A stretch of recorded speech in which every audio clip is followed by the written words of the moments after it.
목소리가 나왔죠? 저랑 무슨 대화를 나누고 있었냐면, 이 하와이 음악 왜 나오냐고. 그래서, 저희 대표님이, 청취율 2자릿수 나오면 하와이 보내주기로 했는데 안 보내줘가지고 계속 항의 차원에서. 보내주세요. 저도 따라갈게요. 노래가 좀 노회찬 원내대표 나오셨습니다. 안녕하십니까? 네, 안녕하십니까? 뉴스가 없는 주간이 없지만, 이번 주도 큰 뉴스들이 국지구성한 게 나왔습니다. 이 얘기부터 먼저 해볼까요? 계속해서 최근에 그저께부터 등장하고 있는 뉴스가 홍준표 대표. 네. 특활비, 네. 국회 운영위원장 할 때 특활비 이거 어떻게 된 거냐. 이게 지난, 자유한국당 대선 경선 때 등장했던 이야기였는데 그게 잠잠하다가 다시 나왔어요. 예.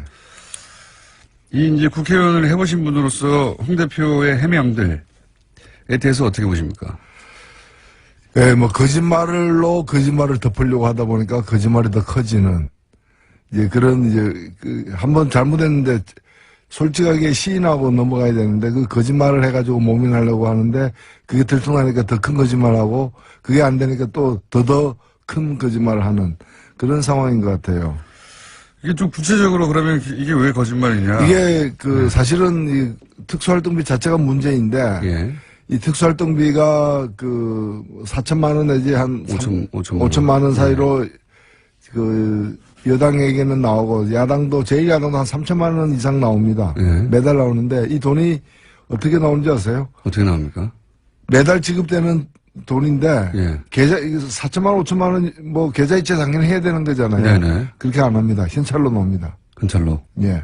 좋네요. 완전히 종이 돈으로 나옵니다. 그게 5만 원, 예를 들면 5만 원권으로 박스채 거의. 예. 그게 옛날에는 5만 원권도 없었어요. 홍준표 대표가 받았던 시절에는 5만 원권 없던 만 원권 시절이었는데. 엄청난 박스가. 완전히 현찰로 매달 현찰로 나와가지고 그렇게 나오는 이유가 뭔가면은 건네주는 순간부터는 어떻게 쓰여진지 묻지 않고 그렇죠. 따지지 않는다는 그런 돈인 거죠. 네. 근데 그 돈을 주로 이제 여러 가지 다양한 정치 활동에 쓰는데 그것도 문제죠, 사실은. 왜냐하면 개파 관리한다거나 여러 가지 돈을 쓰는데 홍준표 대표는 그 중에 상당 부분을 갖다가 생활비로 썼다는 거거든요. 그러니까 이제 이게 공금이기 때문에 다른 용도로 쓰는 것도 공금 횡령에 속하는데 그러니까 생계형 횡령 범죄죠, 이거는. 이게 이제 제가 그대로 워딩을 지난 자유한국당 대선 경선 때의 워딩을 전하면 이 질문을 이제 김진표 의원이 당시 운영위원장 할 때 판공비를 집에 갖다 줬다는 이야기가 있다 이렇게 물으니까 그게 아니라 2008년 여당 원내대표 할 때 국회 운영위원장을 겸하기 때문에 여당 원내대표가 운영위원장을 겸하죠. 때문에 매달 국회 대책비, 이 국회 대책비가 소위 이제 판공비 혹은 특수활동입니다. 로 나오는 4,500만 원씩을 전부 현금화해서 국회 대책비로 쓰고 남은 돈을 집사람에게 생활비로 주곤 했다. 여기서부터 시작된 거예요. 남은 돈을 집사람에게 생활비로 주곤 했다. 네. 왜 이렇게 답을 했을까요? 이분이 지금 걸려있는 사건이 있죠. 네. 성완종. 예, 사건에서 그로 문제가 되니까 이분이 이제. 1억 받아가지고 이게 기탁금 낸 거 아니냐 이런 식으로. 예, 그래서 이분이 전농동의 모 은행 그 지점에 금고. 현금 같은 걸 넣을 수 있는. 그 금고를 갖다가 이렇게 운용하면서 그게 현찰을 3억 정도를 넣고 있었다는 거고, 그 3억이 어떻게 해서 만들어졌느냐. 이런 특수활동비 남은 거 이런 거 생활비로 쓰라고 부인한테 줬는데 부인이 그걸 가지고 또 우리가 돈을 모았다. 이걸 가지고 자기가 당대표 경선. 이럴 때도 썼다. 이제 그렇게 진술을 했었죠. 그 돈을 어떻게 모았느냐를 설명하다가, 근데 제 말은 뭐냐면, 그거 국회 대책비, 그러니까 이 특활비 혹은 판공비 이거 남은 거를 집사람에게 생활비로 주곤 했다. 이렇게 왜 말했을까요? 그때부터 꼬이기 시작한 거거든요. 예, 근데 진실의 일단을 갖다가 얘기를 한 거죠, 사실은. 그러니까요. 집에 주긴 줬나 봐요. 줬죠. 그거 안 준 걸 왜냐면 상대방 김준태 의원이 이제 공격하면서 집에서 줬지 왜 줬어 이렇게 물어보니까 아니 그게 아니라 이렇게 해명하는 과정에서 그 현장에서 이제 즉석에 대답하다 보니까 이렇게 대답한 것 같은데요. 그러니까 국방부 장관이 예를 들면 이제 전력 증강을 위해서 미사일 구입하고 뭐 최신 어떤 그런 무기 구입하는데 책정된 예산이 있는데 그거 쓰다가 좀 일부 남겨가지고 그걸 갖다가 우리 집에서 이제 도둑 잡는데 예, 안식권대 줬어 뭐 이런 얘기죠. 예. 국가 안보라는 거죠. 이렇게 이야기가 시작돼서 이게 이제 점점점 커져서 지금까지 왔는데 지금 최신 해명을 그대로 페이스북에 올라온 거를 제가 전해드리면 내가 늘 급여로 정치 비용을 대던 국회의원들과의 혹은 기자들과 식사 비용 등을 이렇게 이제 원내 활동비가 나와서 대체할 수 있었기 때문에 급여에서 쓰지 않아도 되는 돈을 그 돈을 집사람의 생활비로 되돌려줬다. 그러니까 원래 급여에서 떼가지고 식사비 등등으로 쓰다가 이제 운영위원장이 돼서 대책비가 나오니까 판공비가 나오니까 그걸로 식사 비용을 쓰면 당연히 자기 급여에서 때로 때렸던 돈들이 필요 없어지니까 그걸 집에 줬다. 이렇게 이제 해명을 최신 버전은 이렇게 바뀌었습니다. 그러니까 검사니까 과거에 이제 그 범죄자들 많이 다뤄봤을 텐데 닮아가는 거죠. 그때 이제 습득한 이제 그런 이제 거짓말하는 방식을 쓰고 있는데 그 말이 안 되는 거고요. 급여라고 얘기하는데 그 제가 볼 때는 이제 여당의 당시 이제 여당의 원내대표였으니까 네. 의원이니까 의원 세비가 나올 것이고 그건 완전 개인이 다 쓰는 것이고요. 네. 그 외에 이제 당 원내대표로서의 어떤 판공비 같은 것들이 네네. 나옵니다. 예, 이게 4, 5천 된다는 거죠. 네. 당 활동할 때는 그 돈을 쓰는 것이고요. 네. 그 다음에 이제 나오는 이 돈 가지고는 경조사에 뭐 화환 보내는 거 지역구 관리하는 비용 주로 그 개인을 위해서 거의 다 쓰고 있어요. 또 그렇게 용이하게 쓰라. 왜 현찰로 줬는가 하면은 현찰로 달라고 했기 때문에 제가 알아봤어요. 국회 사무처에다가. 이거 왜 현찰로 주는 이렇게 그 큰 거액을 하니까 돈 받는 사람들이 그렇게 달라고 해서 그 굳어졌다는 거예요. 오래전부터 그렇게. 오래전부터 굳어진 거기 때문에 그럼 돈 그 받는 사람들이 왜 그렇게 달라고 했는가? 어차피 이걸 갖다가 이제 밝히기 힘든 용도에 주로 쓰고 있기 때문에 그냥 이제 자국이 남는 은행에다 이체하면 또 이체한 돈을 또 이체할 수도 있고 하기 때문에 다 자국이 남잖아요. 남지 않는 방법으로 이제 현찰로 달라고 하는 거기 때문에 그래서 쓰다가 보면은 남을 수도 있는데 그러면 이제 자기를 위해서 열심히 일하고 있는 당직자들이라거나 이런 사람들 주면 될 일을 또 그렇게 안 줬다는 거잖아요. 그렇게 보여지는 본인은 부인하고 있습니다. 네. 본인은 부인하고 있고 이 마지막 해명도 저는 약간 논리적으로 좀 말이 안 되는 것 같은 것이 평상시에 급여로 그렇게 식사비를 쓰다가 기자들이나 이런 사람들하고 이 이제 원내대표가 돼서 이 판공비가 나와서 더 이상 그 돈은 내 돈을 안 써도 되고 그 판공비 나온 거로 쓸 수 있게 되어서 이제 이 집에다가 급여에서 따로 떼뒀던 그 돈을 돌려줬다는 거잖아요, 집에. 근데 그거는 그러면 한 번 있었어야죠. 처음에 그렇죠. 판공비 한 번 나올 때. 그다음부터 판공비가 계속 나오는데 따로 떼놓을 필요가 없지 않습니까, 그다음부터는. 그러니까 여하튼 결과적으로 보면 계속 그 집에다가 돈을 줬는데. 예, 주곤 했다고 했으니까. 예, 줬다는 걸 갖다가 시인하는 거고 그 돈이 이제 한 번 정도는 이제 그 처음에는 이제 자기 급여로 줬는데 나중에는 이제 급여로 쓰던 어떤 기자들 접대비나 이런 것들을 갖다가 이제 특수활동비로 하게 되면서 남는 돈을 집에다 줬다. 이런 식으로 둘러치고 있는 거죠. 좀 말이 꼬여가지고요. 예. 사실 이 문제를 이게 만약에 검찰이 수사 대상으로 삼으면 이거 크게 문제될 수 있습니다. 예, 뿐만이 아니고 이분이 이제 변명을 하는 과정에서 그 야당 대표들에게도 줬다, 원내대표들에게도. 그건 뭐 기억에 착오를 그래서 이제 예. 그 원행 원내대표 이런 분들이 이제 발끈해가지고 이거 조사를 제대로 해보자 이렇게 얘기를 하고 있는 거죠. 그건 물러섰어요. 기억의 착오라고. 뭐 기억의 착오가 있을 수도 있죠. 존재 자체가 착오죠, 사실은. 존재해서는 안 되는 분이 존재하니까 생기는 문제인데. 존재자가 착오라기보다는 이제 당 대표로서는 존재하지 않아야 된다고 이제 정치적 주장을 하신 거죠. 인간으로서 그렇게 말하면 안 되는 거 아니겠습니까? 아, 제가 뭐, 그렇죠. 정치적으로 문제라는 거죠. 뭐, 생물학적으로 제가 어떻게 신의 뜻인데, 거기다 자, 개입을 하겠습니다. 아, 이거 큰 문제로 될 수도 있다. 예. 평상시라면 큰 문제로 발전할 수도 있는데 지금은 워낙 큰 문제가 많기 때문에 지금 네. 묻혀 있는 거죠. 워낙 큰 문제가 많아서. 그리고 이제 어제 있었던 굉장히 큰 정치권의 주목을 받은 사안 중에 하나가 이제 국민의당 끝장 토론입니다. 네. 바른정당에 대해서는 바른정당은 사실상 분당 수준으로 갈라질 것 같다라고 노르가즘에서 그 일이 있기 한참 전부터 말씀하셨는데 국민의당은 어떻게 전망하십니까? 예, 뭐 날이 춥기 때문에 뭐 밖에 나가기가 쉽지는 않죠.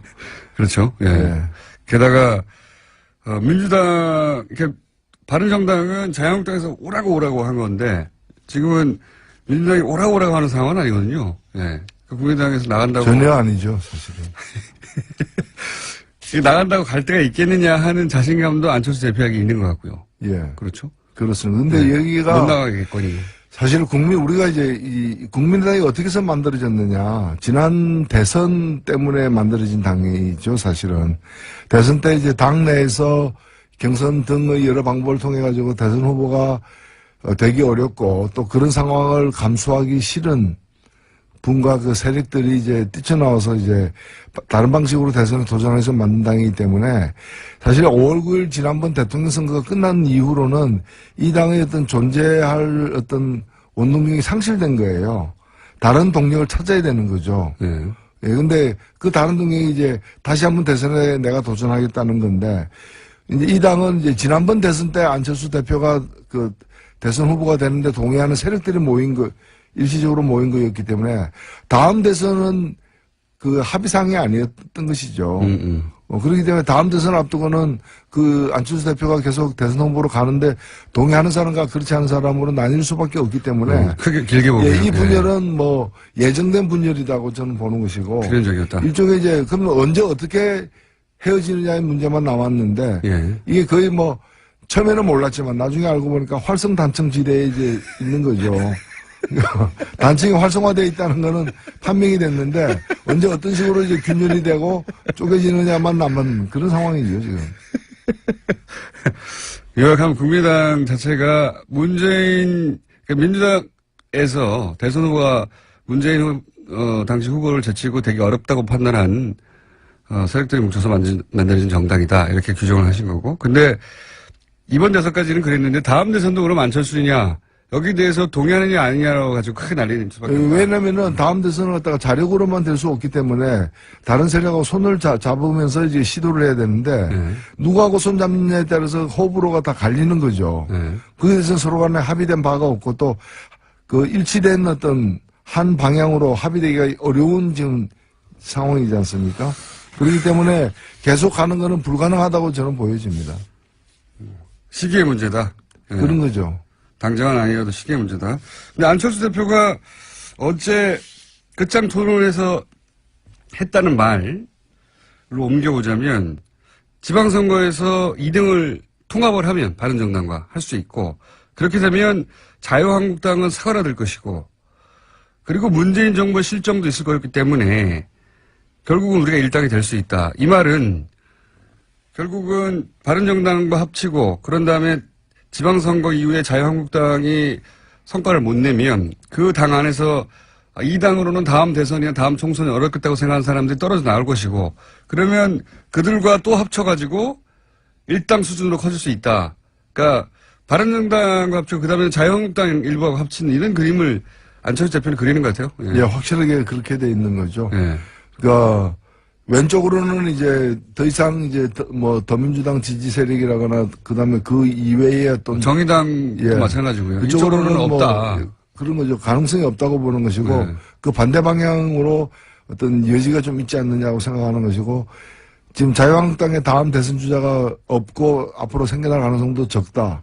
고 보는 것이고 결국에는 홍준표 대표는 자유한국당을 먹거나 아니면 거의 식민지로 만들어 가지고 지지하게 만들거나 그 방향으로 가고 싶다는 거죠. 지난 대선에서 대선 한 3, 4주 전에 갑자기 지지율이 치고 올랐을 때가 있지 않습니까? 네. 그때 대구 경북을 비롯해서 이제 영남권에서 소위 이제 보수 표밭에서 안철수 대표의 지지가 상당히 높았지 않습니까? 그러다가 나중에 이제 여러 가지 일 때문에 꺾이긴 했는데 그 기억도 가지고 있는 것 같아요. 그 지역이 잠재적인 자신의 지지층이라고. 그렇죠. 뭐 시험을 보면 1등 할 때도 있고 2등 할 때도 있고 뭐 10등 할 때도 있고 뭐 그런데 1등 한 기억만 남는 거죠. 좋았던 기억만 가지고서 이제. 예. 힘들면 그렇게 됩니다. 힘들면 그렇게 됩니다. 근데 이런 구상이 뭐 저뿐만 아니라 당연히 국민의당 내에 있는 분들에게도 그런 구상이 읽히다 보니까 예, 뭐 안철수 대표는 사실 그렇게 생각할 수도 있죠. 그러니까 정치의 목표를 갖다가 정말 제대로 된 새 정치를 하는 게 목표라면 모르겠는데 그런 목표가 아니라면은 이기는 목표. 예. 뭐 새 정치든 헌 정치든 하여튼 이기는 것이 이제 정치의 목표다라고 생각하게 되면은 그런 방향으로 이제 갈 수밖에 없다고 저는 생각합니다. 그러니까 다만 보수의 적자가 들어가는 거죠. 예, 근데 이제 그 당내에 있는 다른 분들이 예. 똑같은 생각을 갖고 있느냐, 또 똑같은 정치 철학과 노선을 갖고 있느냐, 전혀 아니라고 보여지기 때문에 이 당이 그대로 유지되기는 어렵다. 이번 지방선거는 그대로 관통하겠지만 다음 총선에는 이 당은 아마 현재와 같은 방식으로 존재하지는 않을 것이다. 이렇게 보이는 거죠. 안철수 대표의 구상이 성공한다면 바른정당과 합쳐지고 거기에 동의하지 않는 분들은 나가고, 그죠? 나가거나 혹은 뭐 나간다기보다는 당이 둘로 쪼개지는 수준으로 분당이 돼서 국민의당이 아니라 바른정당과 국민의당 쪽에서 통합파가 합쳐서 새로운 당이 하나 만들어지고 그래서 이제 우리가 중도 보수다 내지는 뭐 개혁 보수다 이런 말을 하고 그런 다음에 지방선거 이후에 자유한국당에서 이 자유한국당으로 보장이 안 된다 미래가 생각하는 분들도 합쳐가지고 일당이 되겠다. 그리고 거기서 결국 나밖에 없지 않느냐 다음 대선 후보는 안철수 후보는 그런 나름의 그 스케줄을 그리고 있는 것 같습니다. 지금 현재 거기에 동의가 안 되는 국민의당 일부 의원들 혹은 일부가 넘어서 절반 정도죠. 네, 절반 정도는 동의가 안 되는 거죠. 그거는 이제 제2의 3당 합당 아니냐. 예, 그때 노태우, 김영삼, 김종필 이렇게 합쳐진 3당 합당 아니겠는가. 거기에 국민의당이 쓰일 수는 없다. 거기에 밑밥으로 이렇게 생각하고 이제 동의가 안 되는 분들 이렇게 갈라져 있는 거죠. 이 세력이 팽팽합니까? 현재 보시기에? 글쎄요. 제가 볼 때는 지금 우리 정치가 이번에 그 촛불 이후에 그 장기적으로 보면은 그 삼김 정치로 이제 영남, 호남 대립구도를 기본으로 하면서 이렇게 보수 진보 내지 어떤 개혁과 예. 수구 이런 식으로 해가지고 편성되어서 한 30년을 왔는데. 예, 3당 합당 이후로 그랬죠. 새로운 어떤 정치 지형으로 가는 어떤 그 과도기에 지금 들었었다고 보여집니다. 보여지는데 저는 지금 필요한 건 뭔가면은 보수의 혁신 그리고 이제 진보나 개혁 진영 같은 경우에도 정말 좀 새로운 어떤 패러다임으로 전체 지형을 더 재편을 요구받고 있는 상황인데 지금 어떻게 보면 안철수 대표의 생각은 구정치 질서가 그대로 유지된다는 전제하에서 거기서 이제 합종연행의 어떤 룰을 바꿔가지고 이기겠다는 거거든요. 그래서 기반 자체가 없어져야 될, 타파돼야 될 옛날 세력 관계 위에 서 있다는 점에서 제가 볼 때는 별로 현실성과 미래지향성이 다 없다라고 보여집니다. 현실성은 낮다고 보시다. 예. 그러니까 안철수 대표가 그렇게 제2의 3당 합당에 준하는 형식의 통합을 통해서 다음 대선의 후보로 우뚝 서는 그런 그림이 현실성이 낮다고 보시는 거군요. 그러니까 새로운 어떤 그 모델을 찾아야 되는데 옛날 모델, 없어진 옛날 모델, 그러니까 YS 모델 이런 걸 지금 이제 지향하는 거죠. 그러니까 하다가 안 돼, DJ 모델 쫓다가 안 되니까 YS 모델 쫓고 더 안 되면 무슨 뭐 전두환 모델로 갈 겁니까? 과거 지향적이라고 보는 거죠. 그건 불가능할 것 같아요. 예.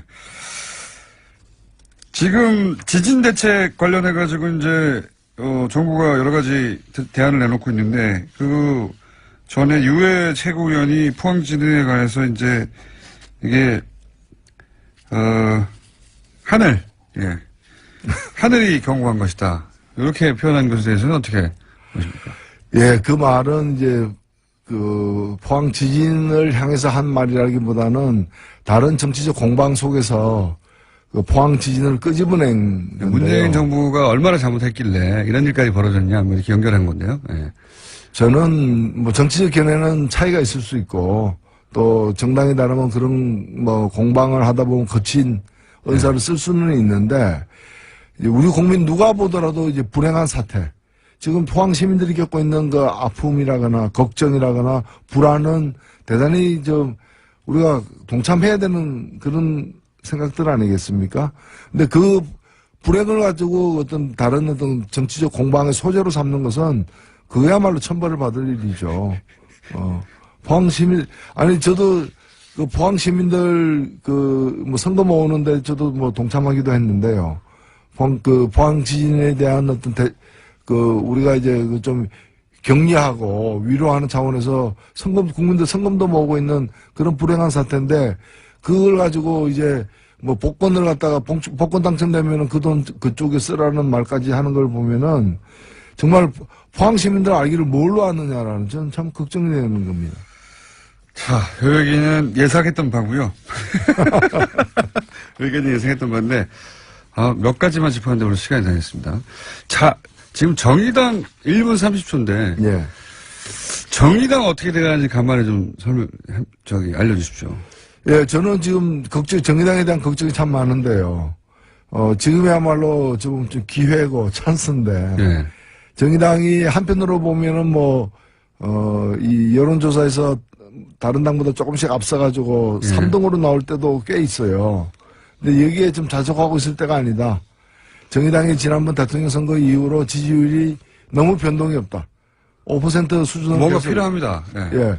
5% 수준을 계속 이제 지금 유지는 하고 있는데 그러다 보니까 다른 당이 못해가지고 3등이 되는 거지 정의당이 잘해가지고 3등이 된 게 아니라는 거죠. 예. 그래서 지금처럼 국민들이 제대로 된 정책에 대한 관심과 참여 열기가 높은 때 정의당이 좀 성적을 쭉쭉 뽑아내야 되는 거 아니냐. 그러면 다음 주에는 말이죠. 지금 이번 주 시간이 다 됐고 정의당을 어떻게 하면 쭉쭉 뽑을 수 있는가. 예, 정의당의 지지율 두 자릿수에 진입해야 될 절호의 찬스다. 그 프로젝트를 다음 주에 설명해 주십시오. 예, 그렇게 하겠습니다. 잘 될까요? 자, 잘 돼야 됩니다. 그래서 그거 하고 나서 하와이를 같이 가시는 걸로. 아, 예. 한 번도 못 가봤기 때문에 한번 가보고 싶네요. 알겠습니다. 대표님 들으셨죠? 네, TBS 대표님께 말씀드린 것 같습니다. 지금까지 노회찬 원내대표였습니다. 감사합니다. 네, 감사합니다.